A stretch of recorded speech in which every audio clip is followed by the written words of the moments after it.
वसतिगृह अधीक्षकाकडून अल्पवयीन विद्यार्थ्यांवर अनैसर्गिक अत्याचार सुरू असल्याची घटना उघडकीस आली आहे। बुलढाण्याच्या चिखली तालुक्यामध्ये समाज कल्याणच्या वसतिगृहातला हा सगळा धक्कादायक प्रकार आहे। पीडित मुलाच्या आईने दिलेल्या तक्रारीवरून नराधम आरोपीला पोलिसांनी अटक केलेली आहे असं कळतंय।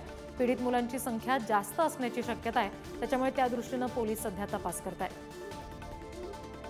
चिखली तालुक्याच्या पेठ इथे एका समाज कल्याणच्या वसतिगृहामध्ये अल्पवयीन विद्यार्थ्यावर वसतिगृह अधीक्षकांनाच अनैसर्गिक अत्याचार केल्याचा धक्कादायक प्रकार घडला।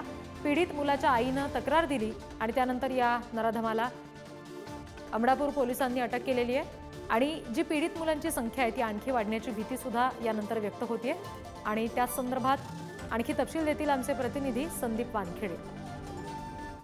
चिखली तालुक्याच्या पेठ या गावामधील हे श्री संत ज्ञानेश्वर वसतिगृह आहे। समाज कल्याण विभागामार्फत अनुसूचित जातींच्या मुलांसाठी हे वसतिगृह आहे आणि या वसतिगृहाचे अधीक्षक जे आहेत विनायक देशमुख यांनी एका अल्पवयीन मुलाचा जो आहे या वसतिगृहामध्ये राहणाऱ्या मुलाचा लैंगिक अत्याचार या मुलावर केलेला आहे। अनैसर्गिक लैंगिक अत्याचार आपण म्हणू शकतो। हेच ते वसतिगृह आहे। आतमध्ये जर आपण पाहिलं तर या वसतिगृहामध्ये एकूण जवळपास 24 विद्यार्थी जे आहेत हे या वसतिगृहामध्ये आहेत आणि अशा पद्धतीची व्यवस्था कुठलीही सुविधा जी आहे ही मूलभूत सुविधा या वसतिगृहामध्ये पाहायला मिळत नाही।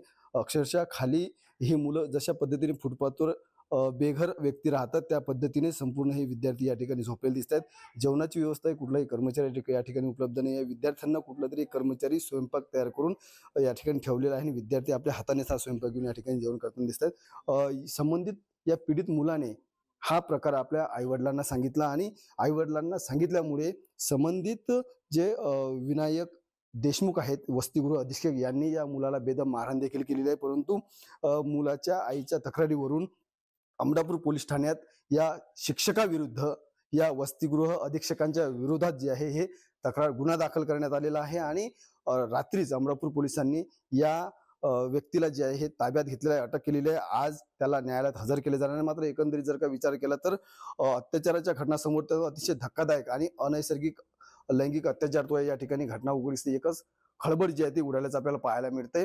पालकांमध्ये देखील आता मोठं असुरक्षिततेचं वातावरण आपल्याला पाहायला मिळतंय। संदीप वानखेडे, पुढारी न्यूज, चिखली, बुलढाणा।